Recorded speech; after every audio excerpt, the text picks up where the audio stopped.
this day. It's about the conversation to do with the safety of journalists during this campaign, that is the campaign season. But while journalism is no easy task at the best of times, but occasionally there are moments when journalists and media are confronted by a story so big that it beats their notion of professionalism to the limit. Now, most reporters will take heart from the verdict that apart from the predictable banalities and some bizarre exceptions, coverage of the political seasons and the aftermath is always restraining. Informed reporting of events and untangling of complex military, political and diplomatic background in countless talk shows are full of expert analysis and passionate debate in the political season, and the days that follow is proof that independent media, strengthened by professional journalism, can be a force for good. Now, questions about how journalists work and how the media capacity to provide accurate, reliable and timely information on human rights issues are at the heart of this conversation today. It's not seeking to put journalists on trial or to make excuses for incompetence or to define some new communication policy, but it fires the opening shots in the fresh debate about journalists and human rights activists and others about the role of media in the modern society. And to bring this conversation home with me on site is Mr. Sempala Robert, the Executive Director, Human Rights Network for Journalists Uganda. We have Mr. Moses Magola, the Programs Manager, Human Rights Network for Journalists Uganda, and Charita Himbisiwe, the Executive Director, Citizens Coalition for Electoral Democracy in Uganda. We are live on Facebook and YouTube. I'm Andrew Chamagero, and follow this conversation on our Twitter handles. Good morning. Good morning, Well, Andrew. it's an honor to see you, Mr. Magola here, Mr. Sempala, and my sister Charity now. Happy to see you, Andrew. Good to see you. It's a beautiful Monday. Beautiful. I'm wearing black. Please don't confuse it for Black Mondays. That is Black Monday, but the beautiful thing you have blue. Absolutely. Well, to start off today, I want to have a conversation. I'll start with you, Mr. Magola. You heard what happened last night about the journalists who were badly beaten. That was in the east of this country, as we're covering, that is the campaign trail of one political aspirant, presidential aspirant to be exact, that is Bobi Wine. When you heard all these that came in your ears, what befell you thought? Yeah, first of all, I want to thank you once again for being here. And to the point, what happened last night, I think is a rather unfortunate kind of unfolding. And it has been, trendy now that events like that are so common on our sites. They are everywhere. And it borders on, I think, on an indictment of our colleagues and partners. The sector is getting increasingly concerned with all these happenings. I think it's more of an excessive kind of application of force on people who are not armed, our colleagues who are really there to perform their role as mandated in various instruments. And journalism, I must say that it has a historical kind of connotation, and we have to cover events like an election. We have to cover everything in society so that we perform that, responsibility that has been, adduced to us, and to have the public informed and follow and make informed choices. So what happened was really very unfortunate, and it should be, I think, denounced in all forms. Yeah. Thank you so much, Moses. You denounce it, you condemn it in the strongest terms possible. I love that kind of speech. Coming to you, Mr. Sempala, I want to understand, you as the Executive Director of the Human Rights Network for Journalists in Uganda here, what is your mandate as an organization, Kwanza?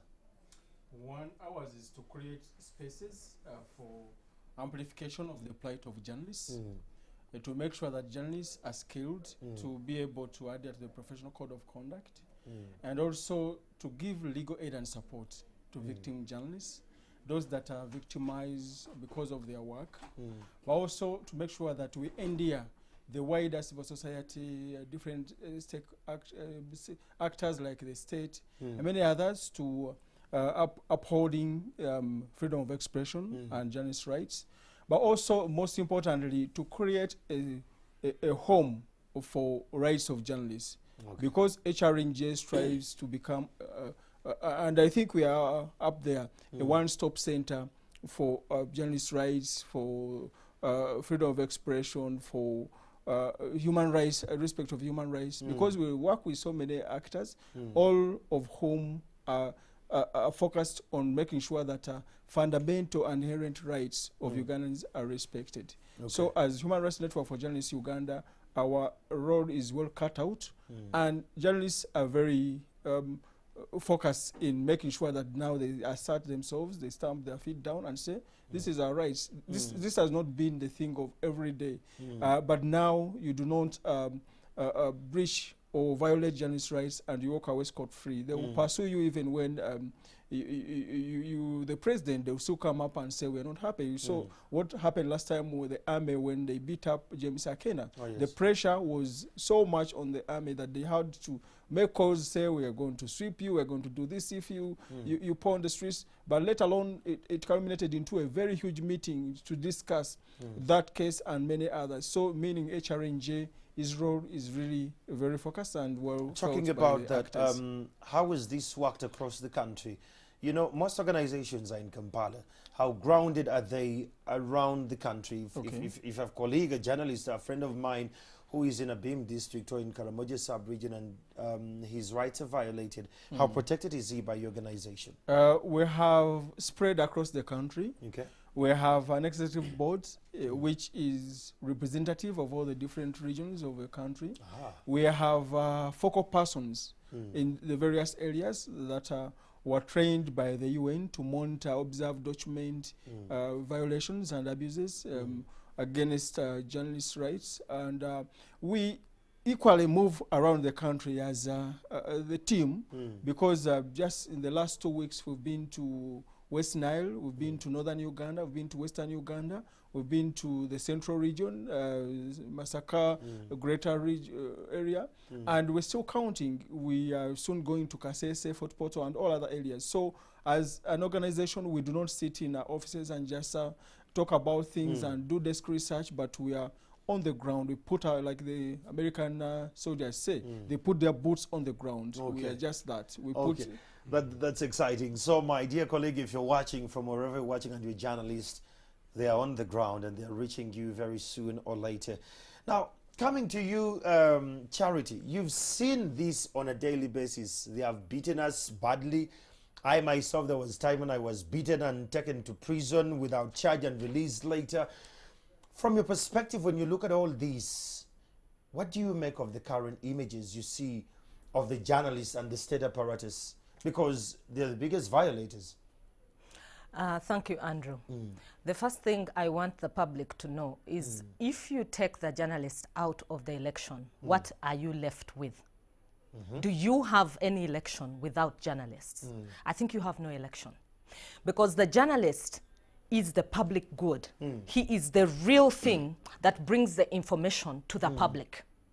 Now, if you begin to intimidate them, threaten them, beat them up in their way, in their course of work, because a journalist is not a rebel, he's not an adui, he's just doing his job. And what is his job? Collect information and put it out for the public to decide, is it right, is it wrong? It's not that the journalist is siding with this person they're reporting about. No, for them what they have seen is what they're presenting. So what is their real crime? Why would you beat a journalist? Why would you intimidate a journalist? Let's go to Article 44 of the Constitution.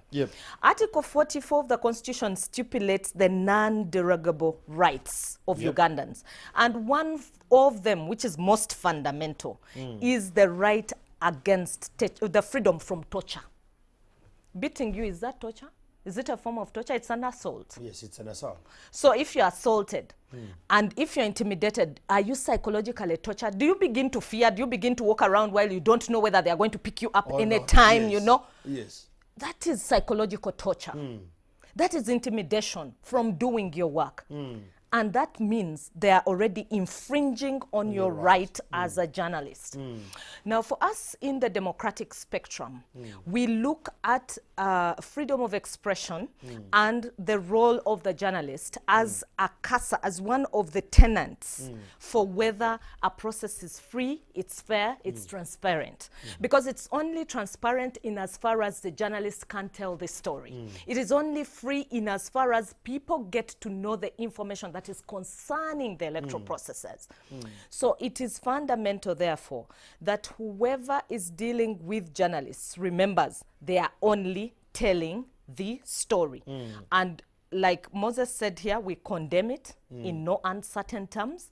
And the people who have perpetuated these acts will be brought to book. I want to if I'm telling you, HRNJ is going to follow this up, but also with the network of public interest lawyers. They're right now itching just to get the first policeman who has done anything.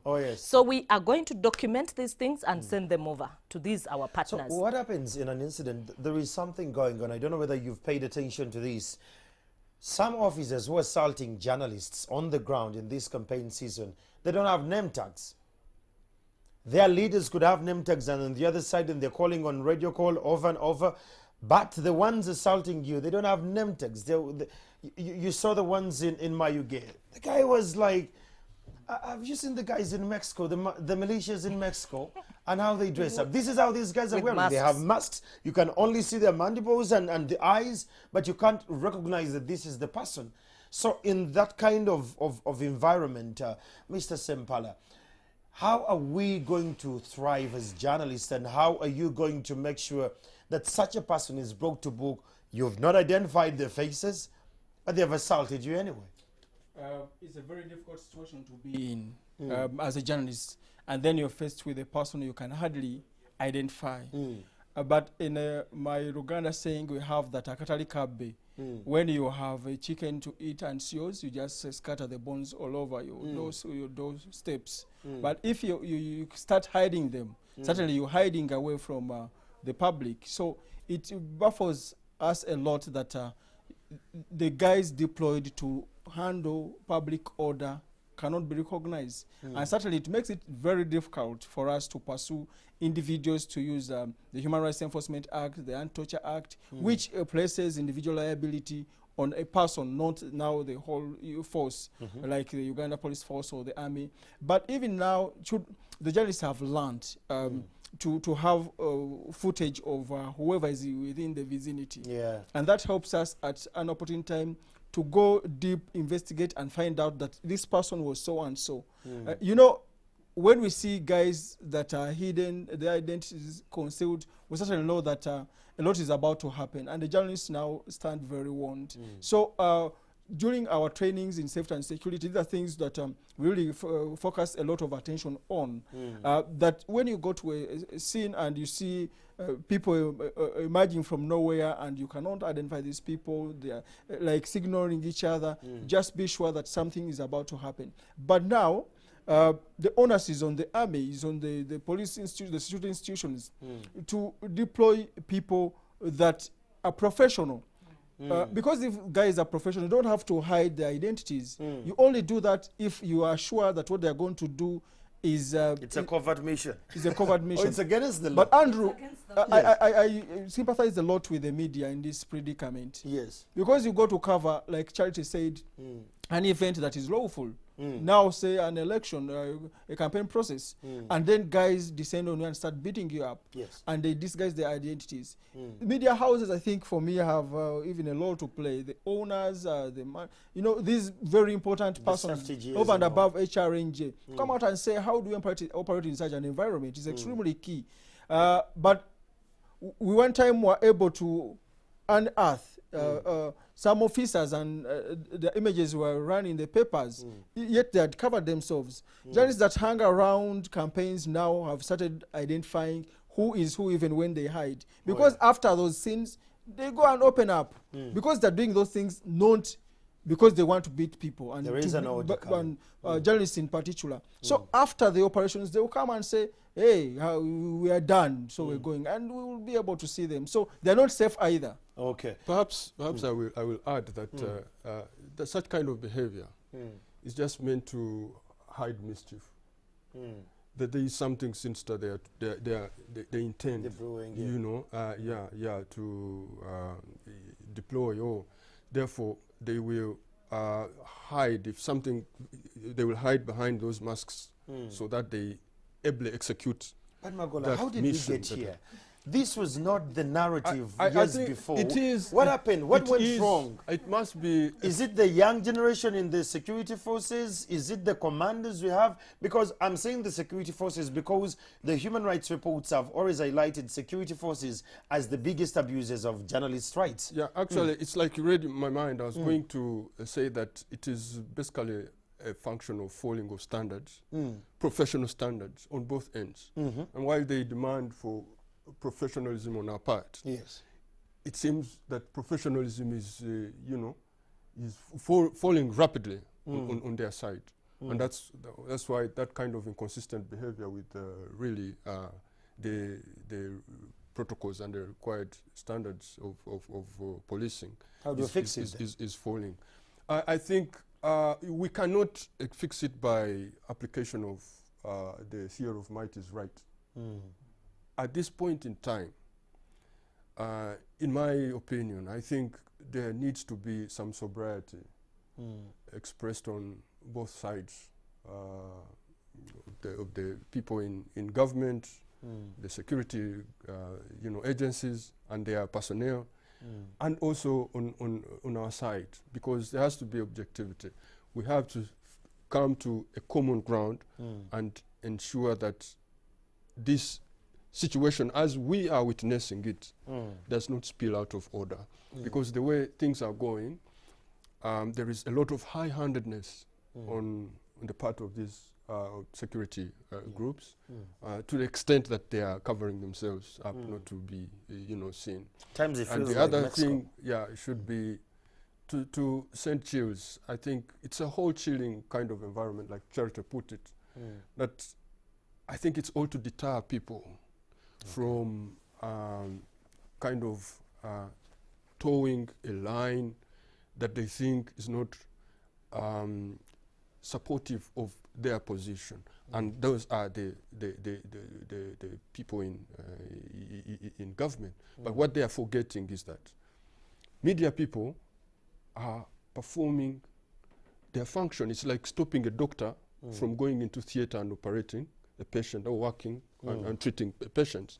Journalists have to access all these venues because accessing sources is one of the core principles. And now these sources are being, kind of guarded in a manner which is unprecedented in our country. Like we haven't seen this before. We haven't had this That's kind why of I'm shocked. How did we get here? election. And things are really kind of falling, out of hand right before our noses. And we must kind of rethink. And the rightful minds, the minds of reason, people in government and the pressure groups, in the media sector, especially, I think my appeal should even be going to the owners.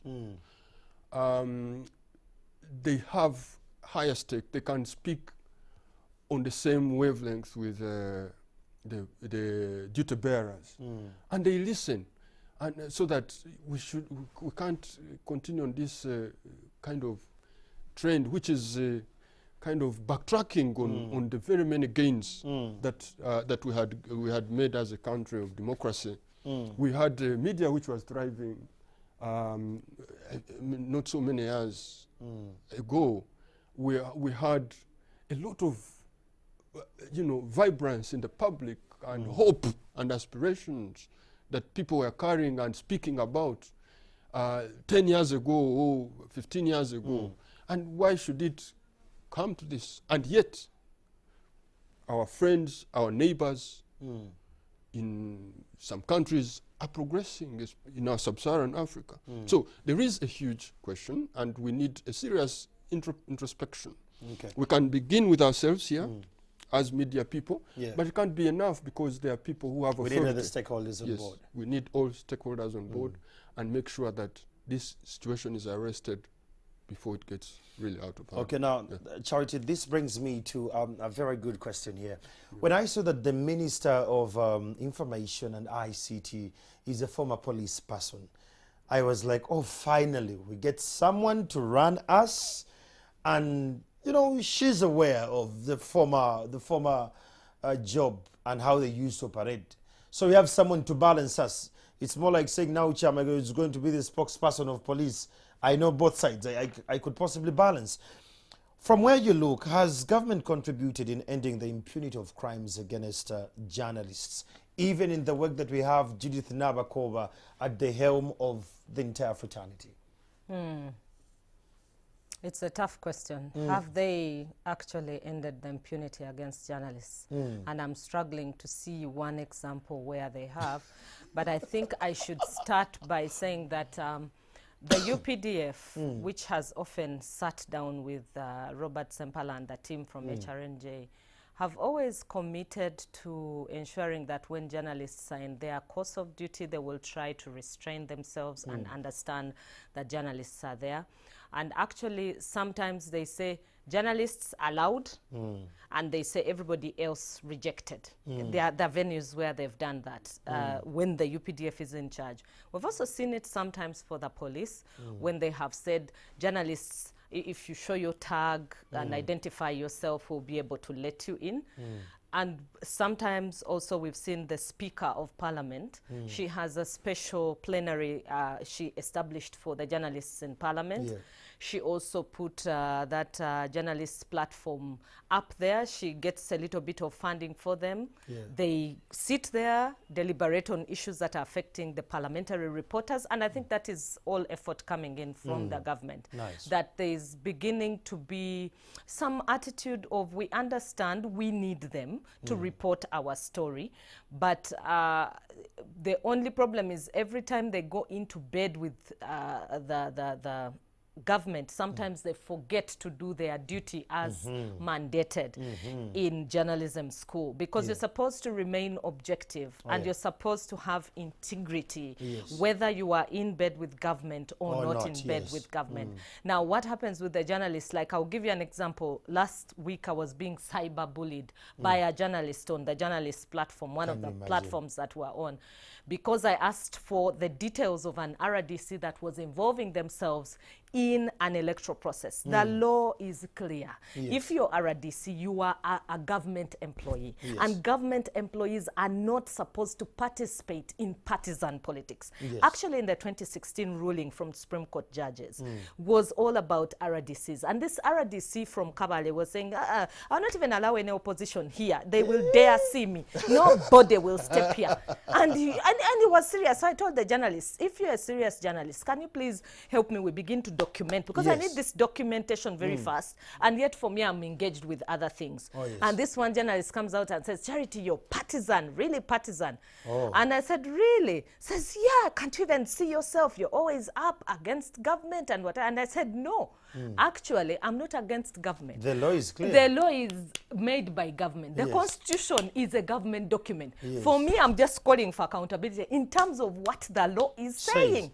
So if the law is providing this, it's not Charity who woke up and created that law. That law was created in a process that government decided was a consultative process. So it belongs to the government. I'm only helping the government. A tool of the government. Yes, I'm only helping the government come to an appreciation of the laws they have put out there, and not just think they put out a document that doesn't have any sense in it. So the journalist said, despite that, you're still partisan. And I said, yes, so partisan. Now I took on his language. I said, I am so partisan and so happy to be partisan. Just give me the information on the RDC, because I'm not backing off. And at that point said, hey, this chick is tough. I said, yes, because I know my rights. Now, I think one of the things that journalists need to know, even when they work with government, even when they're close to government, even when they work with opposition. Oh, yes. Because I've also met those who have worked with opposition and they're fanatics of sorts. with the opposition. Says, no, you can't win FDC. You can't. And my God, you're looking at him and saying, when did you cross? I know. The line of integrity Are and you still a objectivity. journalist or now you An are? activist. Yeah. So I keep telling them that people, listen, when you are reporting a story, even the public has a sense of judgment. Oh, yes. Do you know when they pick a New Vision newspaper, they know how to read it and say, this story for it is balanced. It's objective, yes. Yeah, they know that this one has all the facts that we're looking for, even if it is reported by New Vision. Yes. And they also pick a Monitor newspaper and they say, this one is too laced here. I think they don't have a public official speaking here. We don't know if this is true. I'm going to give you the example of when government cut spending. Yes. And suddenly they said they will spend on elections and what? And they're not going to spend on COVID and the health. Spend on election, Minister of Health, salaries and pensions only. And so you saw how that story was reported. And suddenly the public wanted to know, so are we bankrupt? So how is the state going to run? So it means we can't do our deals. You know, people like now the ones on vendors, the ones who get vending processes from government, the cleaners, those suppliers, they began to be very worried because these are the people that run the economy. Even the SMEs wanted to know, how is this story unfolding? And they were reading from both ends. What they were looking for is the truth of the matter. Will government continue to operate? Or are we halting like in the next... Regardless, yes. Yes, 3 or 4 months. Eventually, when this was all put at aside and gently rested, you saw them coming back to life. Now, a journalist who was reporting that story needed to remember about the fact that it is an economy you're talking about. It is extremely sensitive in terms of where it is going to anger this side or the other side, but it also touches the ordinary person's pocket. So as you report that story, all these factors, the background factors, should be in your head to help you get the sources that will balance the story for you. That's where we are. Thank you so much, Charity. We're having a conversation about safety and security of journalists during the elections period. Going in bed with opposition or government, it's a conversation that is very sensitive. We're coming back and we're going to dig more deep into that. How safe are they when they get in bed with either of the sides? We'll take a break. We'll be back shortly. Safety and security of journalists during election. It's a conversation we are having. With me on set, I have Moses Magola, who is a programs manager from Human Rights Network for Journalists in Uganda. And I have the ED of the Human Rights Network in Uganda, Mr. Sempala Robert. And I have the ED as well of CEDU Uganda, that is Charity Ahimbisiwe. We are discussing about this. Before we went for the break, Mr. Sempala, Charity alluded to something that really made a lot more sense to me. Where do we as journalists draw the line of being integral and objective vis-a-vis being in bed with either sides? I'll give you an example. Some journalists are now becoming experts of particular political parties. Like, you just talk to him, you say, what happened? Why didn't this person show up now? This person, and you'll be shocked how expert they are with that particular party. Where do we draw the line? Because this infringes on the security you have when you're covering such parties. Or if you're covering NUP today and they draw you to cover NRM the following day, your editors don't know where your allegiance is. They would just deploy you anyway. So how do we draw that line as journalists? One, to begin with, as journalists, we should belong everywhere and belong nowhere. Oh, yeah. We should not have a permanent place we call home in terms of our news sourcing. Our relationship should be entirely professional. We love you now because you have the news. If you do not have the news tomorrow, we run elsewhere. True. But there's a risk of journalists being embedded and being overly embedded. That is the problem now. it's okay to embed. For instance, you're going to a field and you know it's going to be chaotic. You anticipate it's going to be chaotic. Certainly in your mind, you must know that you must be on the side of the security. Otherwise, there will be tear gassing you. There will be, if there are bullets, you certainly will be mistaken for a demonstrator or something else. And as such, you have to make very quick, prompt, professional decisions in the field. But for me, it is okay for a journalist to say, I associate with so-and-so in their private lives, because journalists are voters in the first place. Journalists follow issues. They have the ability to articulate issues, analyze them, and even make decisions. We've seen where democracy is well entrenched in the Western world. Media houses are even telling their citizens that we have 14 candidates, but we think candidate ABCD will address ABCD issues when they come to power. This one will not. And media should be free to do such work. If that level was attained in Uganda, we would have no problem with the journalist saying, this candidate is good in ABCD, they are poor at ABCD. But because they fear reprisals, they now belong to a particular one camp and don't want to associate with another. For instance, you see journalists that are moving with a particular candidate, and now they walk, they talk, they move like that candidate. They even talk in terms of we, meaning the candidate is going to be in Arua, we. You know, that is a decision that also has to involve the editors now. If I'm deploying Chamagero to cover a particular candidate from the beginning to the end, you certainly know that Chamagero will be absorbed. I'll end up being a Katumba because of the person. proximity. You eat with them, you drink with them. They call you up in the morning, say, hey, Chamagelo, wake up. At the end of the day, Chamagelo, go and have a drink. So he who gives you something to eat will certainly dig deep into your heart. And so editors must be very careful not to allow journalists to get worryingly close to candidates. That brings me to a question. Yeah. Do you think the journalists going to bed with the different political parties in this season of elections could be something to do with the salary remunerations that comes from their companies? Because I'll give you an example. People fight to cover the NRM. I don't know why, and I'm glad I'm not covering the elections in the field tonight. But there is that excitement. You hear people in the corridors like, yes. Is this something that is attached to money or benefits that come with that later on? That is part of the problem, that many media houses cannot ably sustain the employees. They cannot ably sustain themselves as a media entity, as a media house. And in order to get out of that bracket, we had an interface with Parliament last year, towards the end of last year.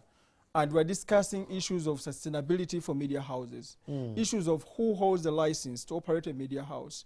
If a media house is so weak to even pay its staff for 3 months for also, then when it comes to time of licensing it, there should be takeaways on what you've been able to do and what you have not been able to do. And payment of salaries for journalists should be one of the stringent measures upon which your license is renewed, or else journalists will continue working with NRM, going to any other part where they think there is something to take home. They call it literally, they used to call it muogo. Now they say, no, we have upscaled payola.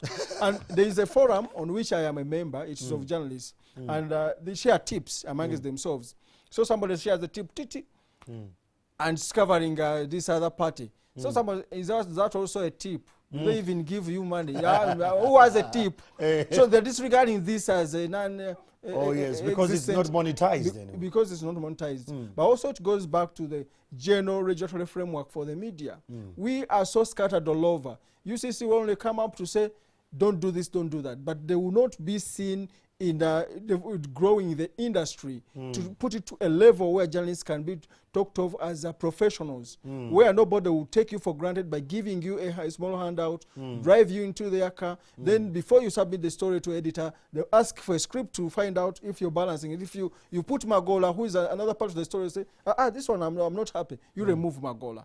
So they remove Magola, and the editor will not know that a lot has been removed. So it is a bigger problem that we're faced with. Even when we skill journalists, they cannot apply the knowledge they have because of these attendant issues around them. because a person who is hungry, you don't talk of professionalism. I know. One time they beat up a journalist during the Bobby Wine riots in Kampala. He used to work with the Observer, my colleague.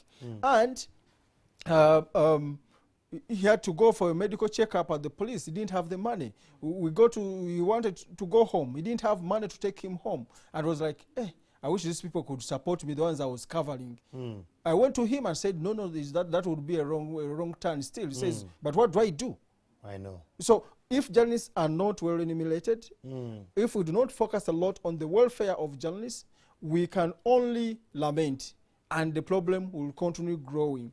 But also, monetizing of journalists' work by political parties is extremely wrong, because they're trying to buy their favor, to bias them. Oh, yeah. To say, okay, don't show so and so's crowds, try to manipulate a few things. And I've seen a journalist who, during the previous elections, was able to buy a plot of land and say, if these elections were going to happen more regularly, and I cover the same camp, things would be different.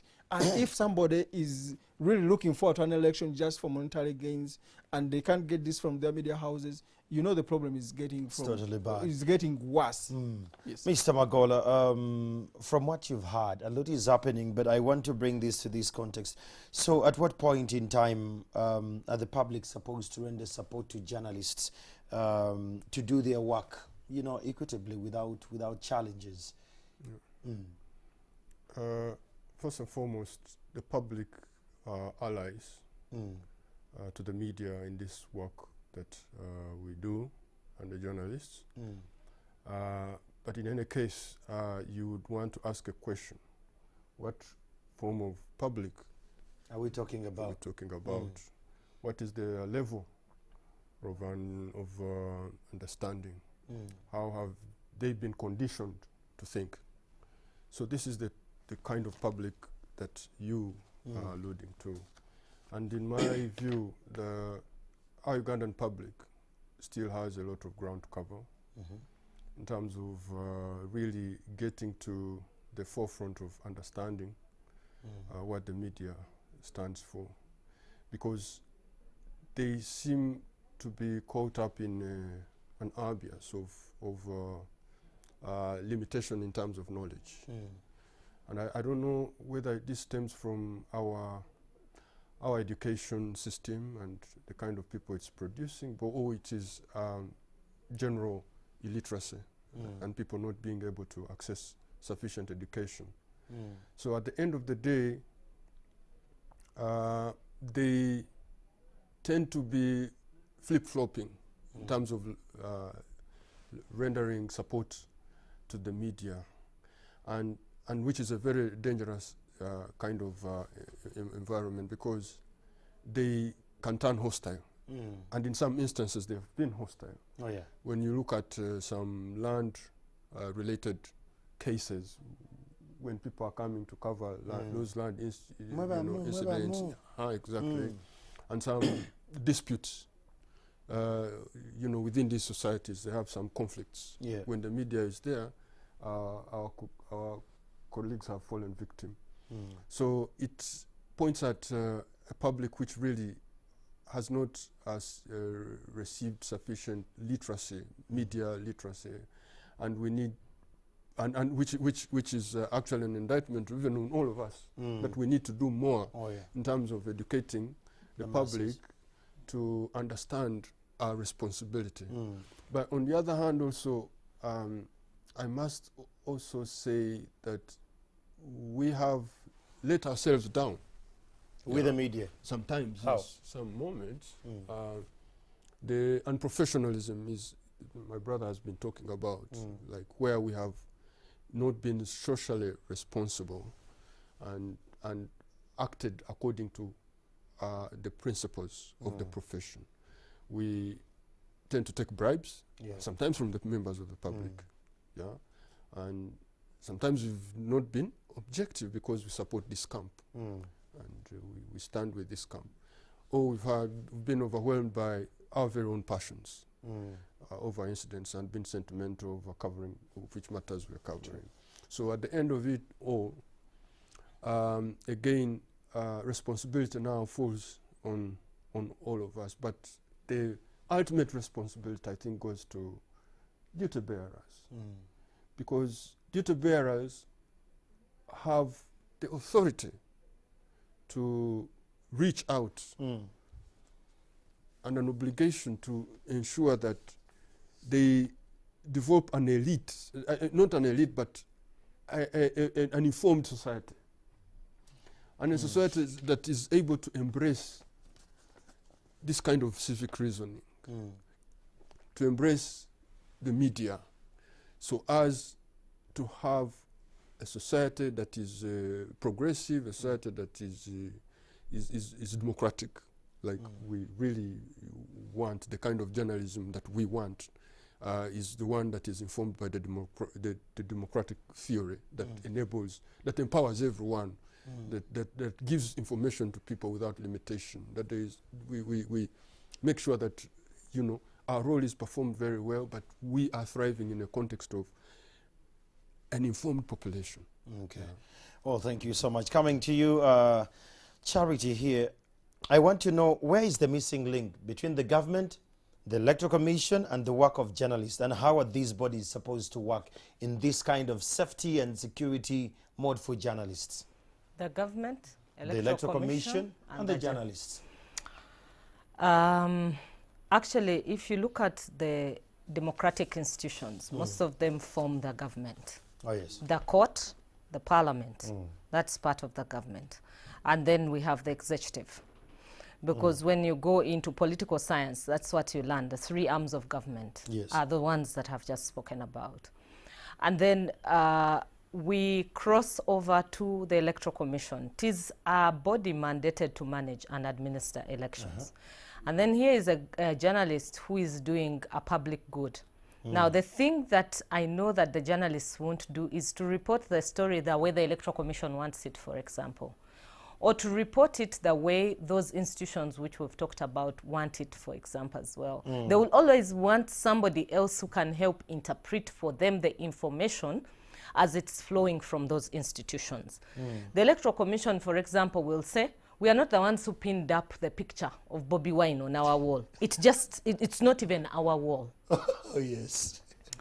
But the journalists will say, no, the Electoral Commission is guarded and has security people around that perimeter wall. Day so and they night. should have paid attention to who was pinning those pictures while Bobi Wine was coming. Oh, yes. But if you look a bit deeper into that story, the truth of the matter is that there is a valley in between the Electoral Commission wall and that wall where those pictures were. Oh, yes. Those pictures were put on the wall that is the next ministry. Yes.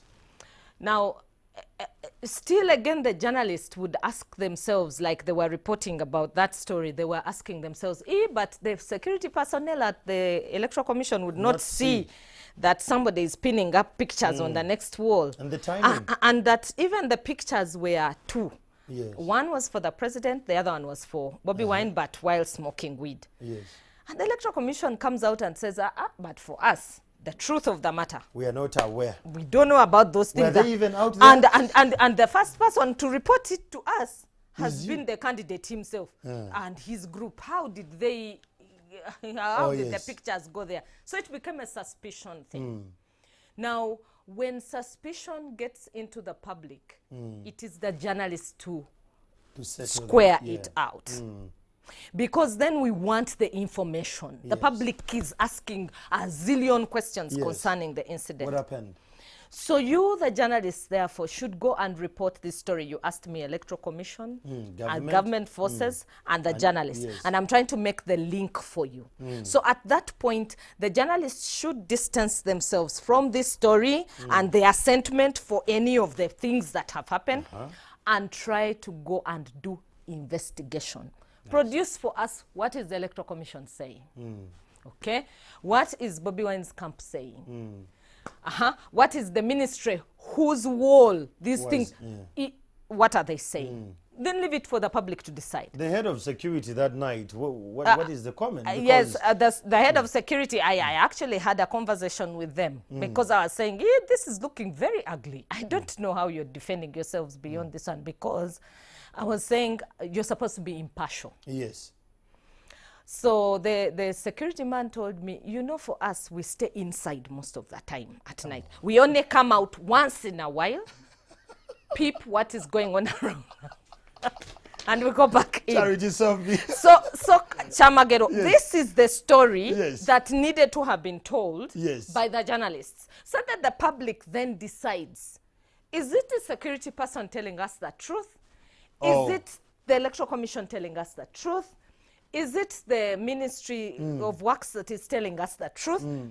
Is it the camps, the two camps telling us the truth? Playing What the is, game. who is telling the truth? Yes. Because the public can tell the truth when the truth is being told. True. And so the journalist should remember the link between him and the Electoral Commission is that you go pick the information. But as you pick the information, find other sources Correlate other.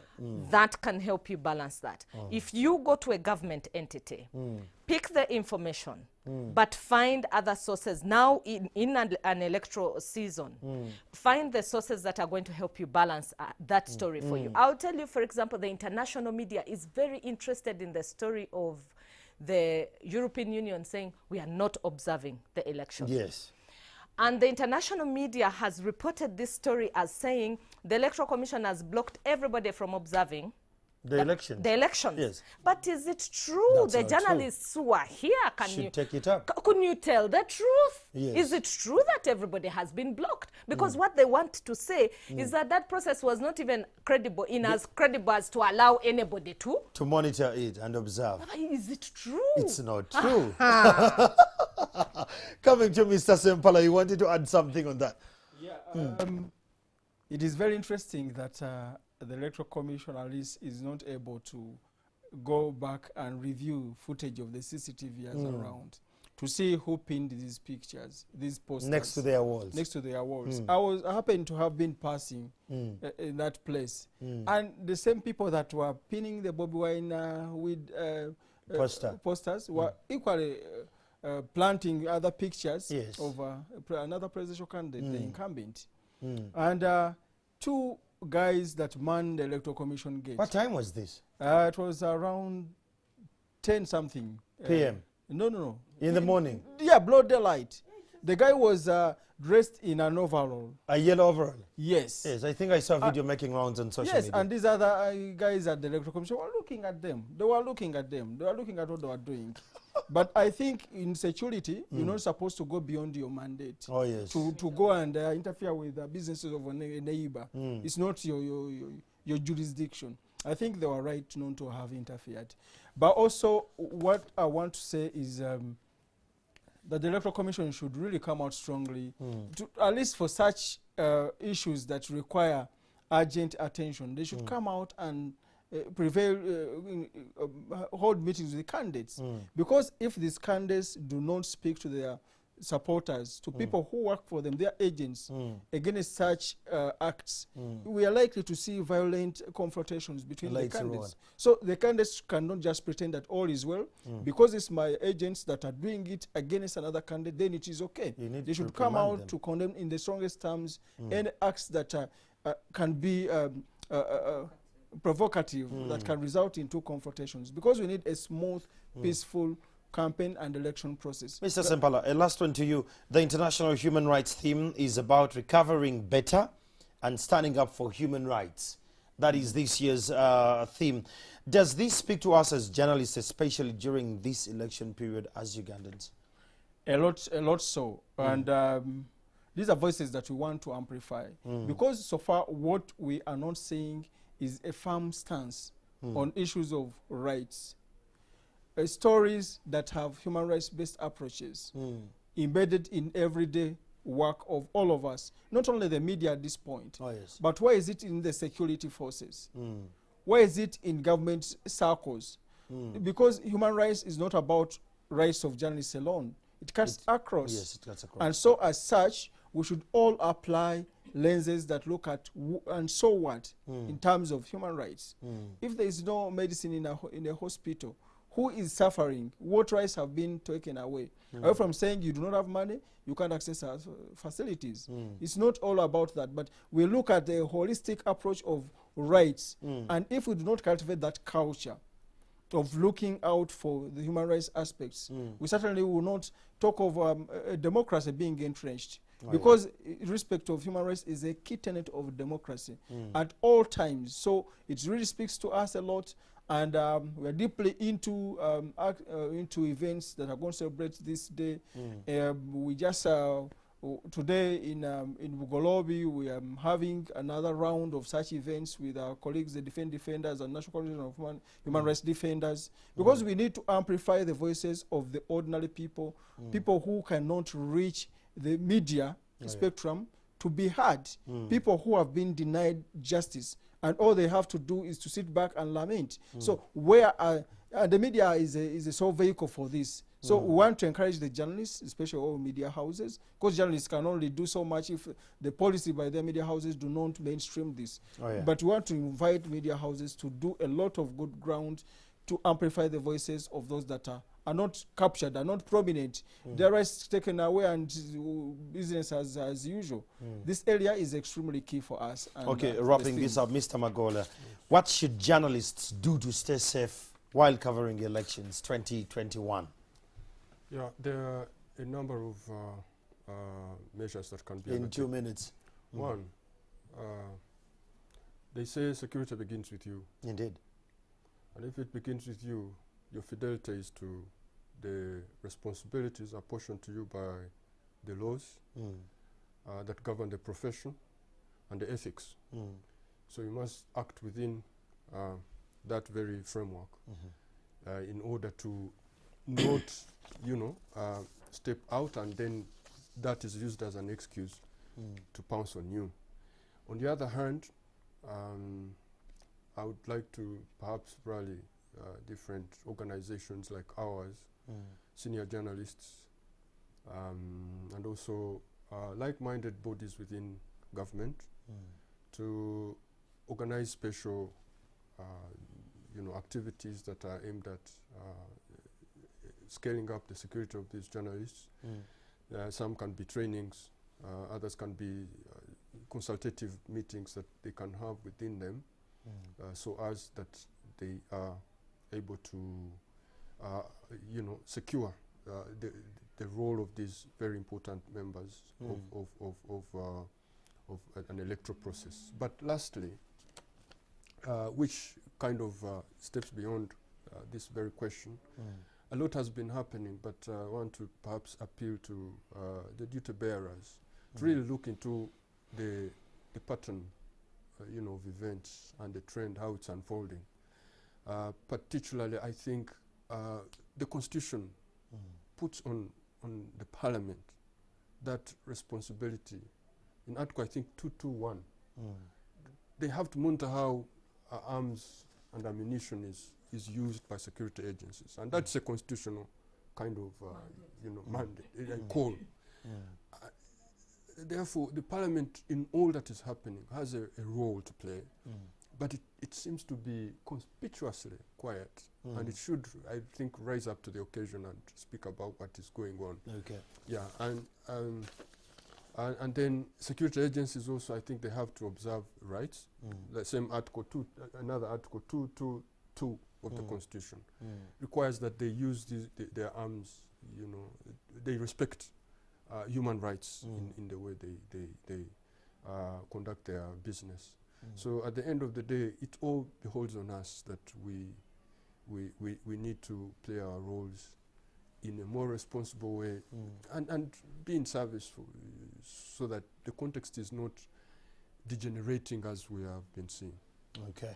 Well, that's a conversation we have had this early morning. I want to thank all those that have been online here. I've seen Nobo at Nobo. That's on Twitter. You've been a part of this conversation. Fahad Tebandeke, you've been a part of this. You said, excuse me, for media persona to come out and air the truth and security terms. It is to be fake news. What do you think will happen? Of course, they'll be arrested and all that. But thank you so much, those who have been a part of this conversation. I see Danny Granius, People's Human Rights Forum. Thank you so much.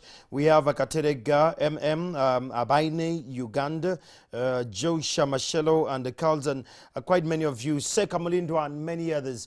Please note, if you're a journalist and you've been watching this and you're not sure that the Human Rights Network for Journalists in Uganda is only in Kampala, it's around the nation. Just go to your districts, or you log on to their website, or just go on Facebook, look for Human Rights Network Journalists for Journalists Uganda, and you can be in position to get in touch with them. Thank you so much to my panelists and to those who are going to be participating in the elections. Don't go in bed with the politicians. We literally have to be everywhere and for no one, but for the citizens of this great country. Good morning.